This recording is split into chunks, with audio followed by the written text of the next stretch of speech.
Hello friends, welcome to movie meter. और आज के वीडियो में हम बात करेंगे फियर स्ट्रीट मूवी के पार्ट 1 ईयर 1994 की। यह एक हॉरर सस्पेंस थ्रिलर मूवी है। इस मूवी के 3 पार्ट है जिन्हें हम 1 बाय 1 एक्सप्लेन करेंगे।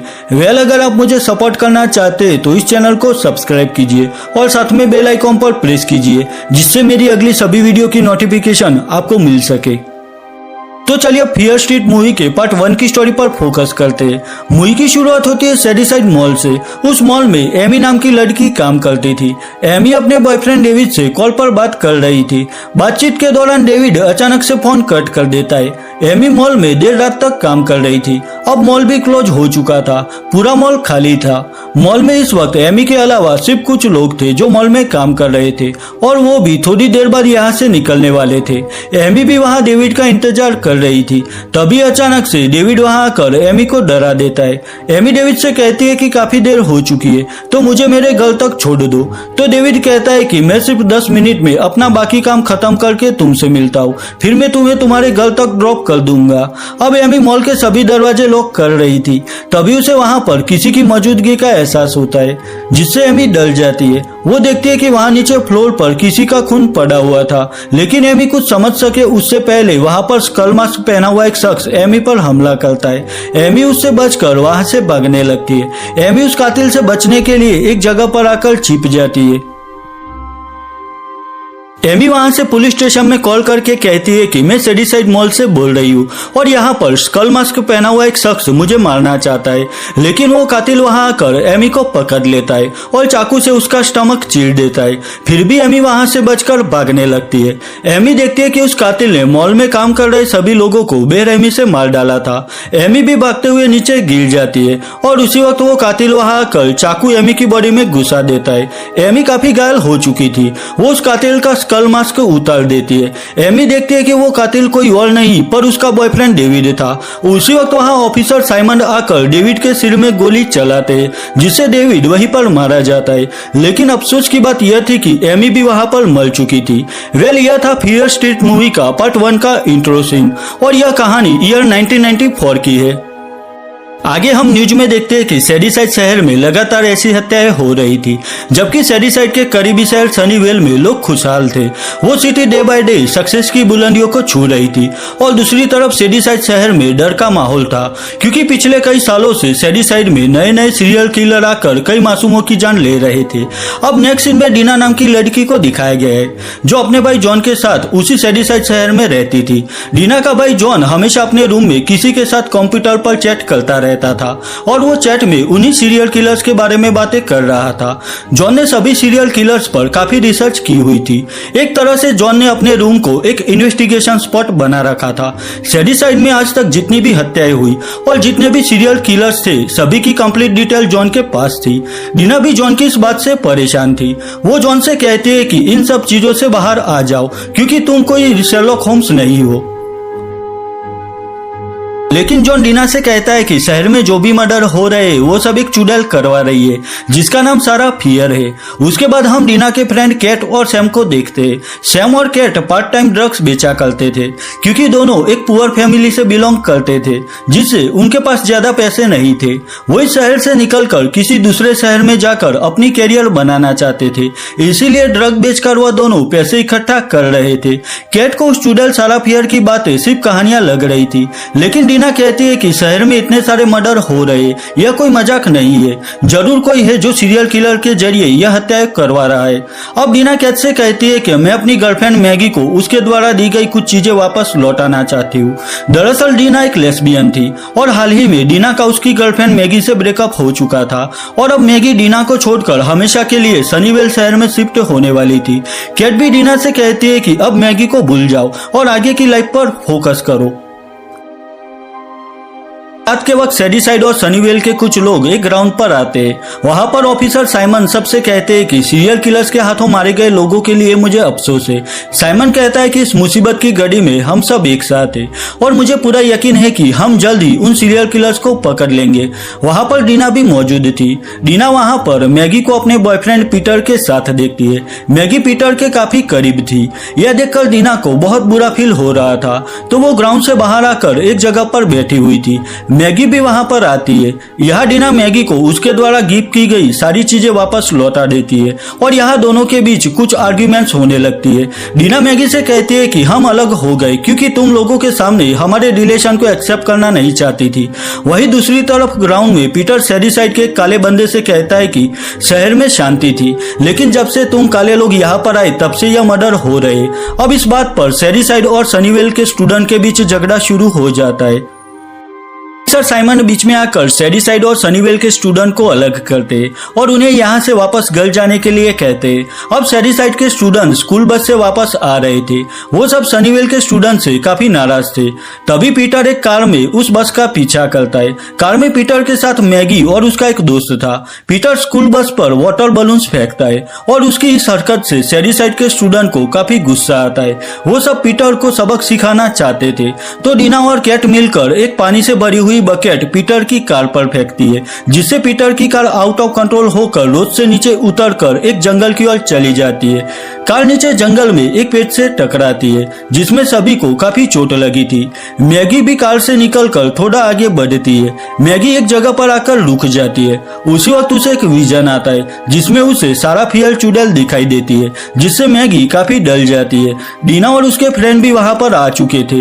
वो सब मैगी के पास बैठे हुए थे। तभी मैगी सैम की टी शर्ट पर खून की उल्टी कर देती है, जिससे सैम की टी शर्ट पर मैगी के खून के धब्बे लग जाते हैं। मैगी को भी हॉस्पिटल भेज दिया जाता है और ऑफिसर साइमन डीना और उसके फ्रेंड से पूछताछ करने लगते, जहां सब लोग यही कह रहे थे कि यह सिर्फ एक एक्सीडेंट था और वो सब उन लोगों की मदद कर रहे थे। वहां मैगी का बॉयफ्रेंड पीटर भी था, जो डीना से काफी नाराज था। पीटर डीना से कहता है कि मैं तुम्हें नहीं छोड़ूंगा और सही वक्त आने पर तुमसे बदला जरूर लूंगा। अब रात के वक्त डीना अपने घर के बाहर एक शख्स को देखती है, जिसने स्कल मास्क पहना हुआ था। डीना को यही लग रहा था कि पीटर यह स्कल मास्क पहनकर उसे डराने की कोशिश कर रहा है, तो डीना कैट को कॉल करके यह बात बताती है। कैट डीना के घर से थोड़ा दूर ही रहती थी। कैट और सैम घर में थे, तभी उन्हें वहां पर कोई आवाज सुनाई देती है। दोनों वहां जाकर देखते हैं तो सैम के कमरे में वही स्कल मास्क वाला शख्स था, जो सैम के कपड़े देख रहा था। कैट को भी यही लग रहा था कि वो पीटर होगा, तो कैट उसे बुलाती है, लेकिन उसी वक्त वो स्कल मास्क वाला शख्स वहां से चला जाता है। अब यह सब होने के बाद कैट, सैम, डीना और जॉन उस हॉस्पिटल में आते जहां पर मैगी को एडमिट किया गया था। डीना मैगी से कहती है कि तुम्हारा बॉयफ्रेंड पीटर स्कल मास्क पहनकर हमें डराने की कोशिश कर रहा है, लेकिन मैगी कहती है कि पीटर तो आज शाम से ही मेरे साथ है और पीटर सच में वहीं पर मौजूद था। लेकिन डीना को यही लग रहा था कि जरूर मैगी पीटर को बचाने की कोशिश कर रही थी। तभी वो स्कल मास्क का कातिल वहां आकर पीटर की बॉडी में चाकू घुसा देता है, जिससे पीटर वहीं पर मारा जाता है। यह देखकर डीना और मैगी वहां से भागने लगते और एक रूम में आकर छिप जाते, लेकिन वो कातिल भी वहां पर आ जाता है और वो हॉस्पिटल में काम कर रहे एक बंदे के सिर में चाकू घुसाकर उसे खत्म कर देता है। यह सब डीना और मैगी देख रही थी। डीना उस कातिल पर हमला करती है, जिससे कातिल का पहना हुआ स्कल मास्क निकल जाता है। अब उस कातिल को देखकर डीना चौंक जाती है, क्योंकि वो कातिल डेविड था, जिसे ऑफिसर साइमन ने कुछ दिन पहले मार डाला था। दोनों वहां से भागते हुए बाहर खड़ी एक एम्बुलेंस में आ जाते। अब कैट, सैम, डीना, मैगी और जॉन एम्बुलेंस लेकर पुलिस स्टेशन आते। डीना ऑफिसर साइमन से कहती है कि मैंने कातिल को देखा है और वो डेविड था। अब डीना की बातों पर ऑफिसर साइमन को यकीन नहीं था, क्योंकि साइमन ने ही शैडीसाइड मॉल में डेविड को मार डाला था और एक मुर्दा इंसान फिर से जिंदा कैसे हो सकता है। डीना भी जानते थे कि कोई उसकी बातों पर यकीन नहीं करेगा, तो वो चालाकी से एक ऑफिसर की गन चुरा लेती है, जिससे वो स्कल मास्क वाले कातिल को खत्म कर सके। वही दूसरी ओर सैम को किसी लड़की की आवाज सुनाई देती है, जो कोई गीत गुनगुना रही थी। सैम उस आवाज की ओर आगे बढ़ता है तो उसे वहां पर एक लड़की दिखाई देती है। अब जैसे ही सैम उस लड़की के पास आता है, वो लड़की सैम पर एक रेजर ब्लेड से हमला करती है। वो लड़की एक डीमन थी और वो अब सैम को ही मारने जा रही थी, लेकिन उसी वक्त डीना उस डीमन के सिर पर गोली चलाती है। सैम उस डीमन गर्ल से लकीली बच गया था, लेकिन वो सब देखते हैं कि गोली सिर में लगने के बावजूद वो डीमन गर्ल अब भी जिंदा थी। अब वो सब वहां से डीना के घर आते, जहां जॉन अब तक उसके द्वारा सीरियल किलर्स पर की गई रिसर्च की डिटेल देता है। दरअसल उस डीमन गर्ल का नाम रूबी लेन था और उसी ने गाना गाते हुए अपने बॉयफ्रेंड को मार डाला था। उसके बाद रूबी ने अपने फ्रेंड्स को भी मार डाला था। आखिर में रूबी ने उसी रेजर ब्लेड से खुद का गला काटकर सुसाइड कर ली थी। यह इंसिडेंट 30 साल पहले 1962 में हुआ था और ठीक उसी तरह 1978 में मास्कमैन एक्स किलर ने बहुत सारे यंगस्टर को कैंप में मार डाला था और ऐसे 1950 में हैरी ड्यूकर, 1935 में हम्प्टी डम्प्टी किलर और 1920 में बिली हार्कर जैसे कई सीरियल किलर हुए थे जो कि सैडिसाइड के ही किलर थे जिन्होंने कई मासूमों की हत्या की थी। 1666 में पहला सीरियल किलर हुआ था जिसका नाम साइरस मिलर था। वो बच्चों की हत्या करके उनकी आंखें निकाल लेता था और यह सब उसी चुड़ैल सारा पियर के किलर्स थे। उसी ने इन सभी किलर को पोजेस किया हुआ था। दरअसल 1666 में सारा पियर को लोगों पर काला जादू करने की वजह से फांसी दी गई थी, लेकिन फांसी पर लटकाने के बाद भी सारा शांत नहीं हुई। वो एक चुड़ैल बनकर सैडिसाइड के लोगों को अपने वश में करने लगी और उसी के इशारे पर यह सभी लोग मासूमों की हत्या कर रहे थे। लेकिन जॉन और बाकी लोग यह नहीं समझ पा रहे थे कि आखिर वो चुड़ैल उनके पीछे क्यों पड़ी थी। तो मैगी कहती है कि जब पीटर की कार का एक्सीडेंट हुआ तब उसे एक विजन आया जिसमें उसने उस चुड़ैल सारा फियर को देखा था। वो सब सच्चाई जानने के लिए उसी जंगल में आते जहां पर पीटर की कार का एक्सीडेंट हुआ था। वहां ढूंढने पर उन्हें एक लोहे की जंजीर दिखाई देती है। जब वो उस जंजीर को खींचते तो जंजीर से बंधा हुआ एक स्कल भी जमीन से बाहर आता है। यह सब देखने के बाद सबको यही लगता है कि जरूर इसी जगह पर उस चुड़ैल को दफनाया गया था, यानी कि यह चुड़ैल की कब्र थी और मैगी ने यहाँ आकर चुड़ैल की कब्र खराब कर दी थी। इसीलिए सारा फियर की चुड़ैल उन्हें मारना चाहती थी। सैम सबसे कहता है कि अगर हम सारा फियर के स्कल को फिर से जमीन में दफना देंगे तो शायद उसके द्वारा भेजे गए कातिल भी यहाँ से चले जाएंगे। आखिर वो सब उस कंकाल को सही तरीके से जमीन में दफनाते हैं, लेकिन फिर भी वहां पर मास्कमैन किलर कुल्हाड़ी लेकर आता है और वो मैगी को मारने की कोशिश करता है, लेकिन राइट टाइम पर वो सब वहां से बच निकलते हैं। रास्ते में मैगी सबसे कहती है कि मैंने सारा फियर को फिर से देखा, क्योंकि एक्सीडेंट वाले दिन मैगी का ब्लड उस चुड़ैल के कंकाल पर गिर गया था, इसीलिए वो सिर्फ मैगी को ही मारना चाहती थी और चुड़ैल ने अपने हत्यारे कातिल सैम के घर भेजे थे। क्योंकि मैगी ने खून की उल्टी की तब उसका खून सैम की टी शर्ट पर लग गया था। उसी तरह डीना के शूज पर भी मैगी का खून लगा हुआ था, तो सारे सीरियल किलर मैगी के खून को फॉलो कर रहे थे। अब वो सब वहां से सैडिसाइड मॉल में आकर अपने कपड़े और शरीर पर लगे मैगी के खून को साफ कर देते। उसके बाद सब लोग उन सीरियल किलर को खत्म करने के लिए एक प्लान बनाते। वो पानी से भरी हुई एक बकेट में मैगी का थोड़ा खून मिला लेते और उसी खून से वो मॉल में एक रास्ता बना देते। उन्होंने कमरे में चारों ओर केरोसिन और दूसरे विस्फोटक पदार्थ रख दिए थे, जिससे वो किलर मैगी के खून को फॉलो करके सीधा उस कमरे में चले जाए और यह सब लोग उन सीरियल किलर को जलाकर खत्म कर सके। अब प्लान के मुताबिक सारा फियर के सभी सीरियल किलर मैगी के खून को फॉलो करते हुए उस कमरे में चले जाते। उनका टारगेट सिर्फ मैगी थी, तो वो बाहर खड़े जॉन, कैट, सैम और डीना को कुछ नहीं करते। जैसे ही सभी किलर उस कमरे में चले जाते उसी वक्त जॉन उस कमरे का दरवाजा लॉक कर देता है। प्लान के मुताबिक वो लोग उस कमरे में आग लगा देते हैं, जिससे कमरे में पड़े हुए फायर केमिकल की वजह से बड़ा धमाका होता है।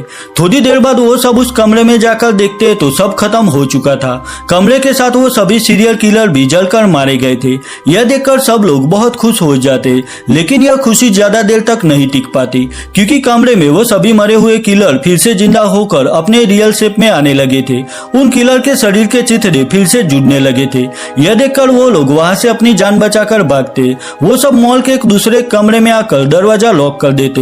यहाँ कैटी डीना से कहती है कि अब हमें मैगी को उन सीरियल किलर के पास भेजना ही होगा, वरना वो हम सबको खत्म कर देंगे। लेकिन डीना कैटी से कहती है कि हम मैगी को यूं ही उन कातिलों के हवाले नहीं कर सकते, हम जरूर कोई दूसरा रास्ता निकाल लेंगे। अब कैटी की बात सुनकर मैगी कहती है कि मैं नहीं चाहती कि मेरी वजह से सबकी जान जाए, तो मैं खुद उन सीरियल किलर के पास चली जाऊंगी। आखिर मैगी उस कमरे से बाहर चली जाती है। डीना भी सबसे रिक्वेस्ट करती है कि प्लीज मैगी को वापस ले आओ, वरना वो कातिल उसे बेरहमी से मार डालेंगे। बाहर खड़ी मैगी भी काफी घबराई हुई थी। वही ठीक सामने से वह मास्कमैन कुल्हाड़ी लेकर आगे बढ़ रहा था, लेकिन मास्कमैन मैगी पर हमला कर सके उससे पहले जॉन मैगी को कमरे के अंदर खींच लेता है। उसके बाद जॉन सबको एक आर्टिकल दिखाता है जिसमें लिखा था कि कुछ साल पहले हुए सीरियल किलिंग इंसिडेंट में एक सी बर्मन नाम की लड़की बच गई थी। जॉन सबसे कहता है कि अगर सी बर्मन बच गई थी तो वो जरूर जानती होगी कि इन सीरियल किलर से कैसे बच सकते। वहाँ कमरे में फोन डायरेक्टरी भी थी, तो वो लोग डायरेक्टरी से सी बर्मन बर्मन का नंबर लेकर उसे कॉल करते हैं, लेकिन सी बर्मन घर पर नहीं थी और कॉल वॉइस मेल पर चला जाता है। डीना उसके लिए एक मैसेज छोड़ देती है कि सारा फियर के सीरियल किलर हमें मारना चाहते, तो प्लीज उनसे बचने का रास्ता हमें दिखाओ। वही दूसरी ओर मास्कमैन कुल्हाड़ी से कमरे का दरवाजा तोड़ने लगा था। तभी मैगी वो आर्टिकल पूरा पढ़कर सबसे कहती है कि सी बर्मन मर चुकी थी, उसकी पल्स नहीं चल रही थी और उसके बाद अचानक पल्स मिलने से वो जिंदा हो गई, जिससे उस पर आई यह आफत टल गई। इससे एक बात तय थी कि अगर मैगी की हार्ट बीट भी कुछ वक्त के लिए बंद हो जाए तो वो सीरियल किलर मैगी को छोड़कर यहाँ से चले जाएंगे। अब सच्चाई जो भी हो, मैगी को बचाने के लिए उन्हें यह रिस्क लेना ही पड़ेगा। यहाँ सैम कुछ खास ड्रग्स और टैबलेट्स मैगी को दिखाता है। सभी टैबलेट्स हायर डोज वाली थी, जिसे लेने के बाद मैगी की हार्ट बीट स्लो हो जाएगी और सबको यही लगेगा कि मैगी मर चुकी है। और जब सीरियल किलर मैगी को डेथ समझकर यहाँ से चले जाएंगे, तब सैम मैगी को एडिनाइल की सिरिंज देकर ठीक कर देगा, जिससे ड्रग की असर भी खत्म हो जाएगी और मैगी फिर से जिंदा हो जाएगी। अब डीना मैगी के साथ एक कमरे में रुकती है और उसे 15 मिनट की गैप पर वो टैबलेट देने लगती है और बाकी लोग मैगी के खून को अपने कपड़ों पर लगाकर उन सीरियल किलर को डिस्ट्रैक्ट करने की कोशिश करने लगे थे, क्योंकि मैगी को टैबलेट के 3 डोज लेने थे और सभी टैबलेट राइट टाइम पर लेनी थी, क्योंकि अगर मैगी को सभी टैबलेट एक साथ दी गई तो वह टैबलेट की असर से ही मर जाएगी। टैबलेट के फर्स्ट डोज से ही मैगी को असर होने लगती है। वही दूसरी ओर सैडिसाइड मॉल में वह सीरियल किलर भी मैगी को खत्म करने आ चुके थे। यहाँ स्कल मास्क किलर डीना और मैगी तक पहुंच जाता है और उन्हें मारने की कोशिश करता है, लेकिन राइट टाइम पर वहां पर कैट आ जाती है और उस मास्कमैन को जला देती है। अब डीना मैगी को लेकर वहां से भागने लगती है। भागते हुए डीना से वह सारी टैबलेट कहीं पर गिर जाती है। अब डीना को आगे एक फिश टैंक दिखाई देती है, तो वो मैगी को वहां पर लेकर आती है। अब डीना के पास भी कोई रास्ता नहीं बचा था, तो वो मैगी के सिर को पकड़कर उसे पानी में डुबाने की कोशिश करती है, जिससे कि मैगी की सांसें रुक जाए और वो सीरियल किलर यहाँ से चले जाए। अब दूसरी तरफ वो डीमन गर्ल सैम पर हमला करती है, वही मास्कमैन जोस पर हमला करता है। दोनों उन कातिलों से बचकर इधर उधर छुपने लगते। वही कैट भी उस स्कल मास्क किलर से बचने की काफी कोशिश करती है, लेकिन वो कातिल कैट को पकड़ लेता है और वो कैट के सिर को पकड़कर उसे मटन चॉप मशीन में डाल देता है, जिससे कैट के सिर के टुकड़े हो जाते हैं और वो वहीं पर मारी जाती है। अब सैम और जॉन भी उन सीरियल किलर से बचते हुए उसी जगह पर आ जाते हैं। दोनों अपनी फ्रेंड कैट का यह हाल देखकर हैरान हो चुके थे, लेकिन उसी वक्त जॉन के सामने ही मास्कमैन अपनी कुल्हाड़ी से सैम के सिर पर वार करता है। मास्कमैन ने कुल्हाड़ी से सैम का सिर चीर डाला था, जिससे सैम भी वहीं पर मारा जाता है। यह सब देखकर जॉन बहुत ही डर चुका था और वो वहां से भागने लगता है, लेकिन आगे स्कल मास्कमैन जॉन को पकड़ लेता है।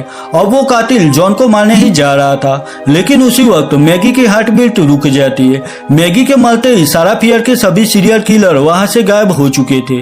डीना भी मैगी को एक जगह लेटा देती है और मैगी को एडिनाइल की सीरीज लगाकर फिर से जिंदा करने की कोशिश करने लगती है, लेकिन एडिनाइल सीरीज उस पर असर नहीं कर रही थी, क्योंकि मैगी की मौत ड्रग टैबलेट से नहीं लेकिन पानी में डूबने से हुई थी। यह देखकर डीना और जॉन बहुत ही अपसेट हो जाते। यहाँ डीना मैगी के शरीर से पानी निकालने की कोशिश करती है, तभी अचानक से मैगी खड़ी होकर वॉमिट करने लगती है। आखिर मैगी सही सलामत थी।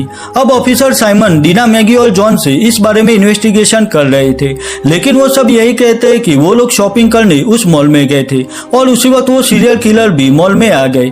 तो वह तीनों मॉल में एक सेफ जगह पर छिप गए। उसके बाद क्या हुआ उन्हें कुछ नहीं पता, और उन किलर के जाने के बाद उन्हें अपने फ्रेंड कैट और सैम की डेड बॉडी बहुत ही बुरे हाल में मिली। अब रात के वक्त मैगी टीना के घर आती है। यहाँ टीना पर एक कॉल आता है, जो कि उसी सी बर्मन का था जो सीरियल किलर के हमले से किसी तरह बच गई थी। वो सारा फियर के बारे में बात करना चाहती थी, लेकिन टीना कहती है कि अब सब खत्म हो चुका है, तो सारा फियर के बारे में बात करने से कोई फायदा नहीं है। लेकिन सी बर्मन डीना से कहती है कि तुम उन सीरियल किलर को रोक सकती हो, पर सारा फियर को नहीं रोका जा सकता, वो हमेशा वापस आ जाती है। उसके बाद हमें उसी चुड़ैल सारा फियर की डेन दिखाई जाती है, जहाँ दीवार पर उन सभी किलर के नाम लिखे हुए थे जिन्हें उसने भेजा था। बर्मन डीना से कहती है कि तुम लोग अब भी मुसीबत में हो। तभी वहां पर मैगी आ जाती है और वो डीना के स्टमक में चाकू घुसा देती है। मैगी डीना को मारने की कोशिश भी करती है, लेकिन डीना किसी तरह मैगी को बांधकर जॉन के पास आती है। डीना जॉन से कहती है कि उस स्टूडेंट ने मैगी को पोजेस कर लिया है। अब जॉन मैगी के पास आकर देखता है तो सारा फियर ने मैगी को अपने वश में कर लिया था और मैगी को स्कैरी आवाजें भी निकाल रही थी। वही मूवी के आखिरी सीन में ऑफिसर साइमन एक घर में एक चिट्ठी डालता है जिस पर लिखा था कि पहले जो कुछ भी हुआ था वो सब फिर से शुरू हो चुका है। यानी कि साइमन भी इन सब चीजों के बारे में जानता था और यहाँ से आगे की कहानी मूवी के पार्ट 2 में दिखाई जाएगी। मूवी के पोस्ट क्रेडिट सीन में दिखाया गया है कि जॉन और डीना सी बर्मन से मिलते हैं और सी बर्मन उन्हें ईयर 1978 के कैंप के फोटो दिखाती है और फिर हमें मूवी के पार्ट 2 फियर स्ट्रीट 1978 की ट्रेलर दिखाई गई है। पार्ट 2 से हमें पता चलेगा कि सी बर्मन के साथ क्या हुआ था, मैगी को डीना और जॉन सारा फियर के श्राप से कैसे बचा पाएगी। और बस यहीं पर फियर स्ट्रीट मूवी के पार्ट 1 ईयर 1994 की एक्सप्लेनेशन खत्म करता हूँ। 2021 में रिलीज हुई फियर स्ट्रीट मूवी के पार्ट 1 1994 मूवी को IMDb पर 6.3 आउट ऑफ 10 स्कोर मिला है। वही रोटन टोमेटो पर इसे 87% एंड ऑडियंस स्कोर 67% मिला है। अगर यह वीडियो आपको अच्छी लगी है तो इसे लाइक और शेयर कीजिए और मेरे लिए कोई भी सजेशन है तो मुझे कमेंट सेक्शन में कमेंट करके बताइए। तो मिलता हूँ फियर स्ट्रीट मूवी के पार्ट 2 ईयर 1978 मूवी की एक्सप्लेनेशन वीडियो के साथ। तब तक के लिए बाय बाय।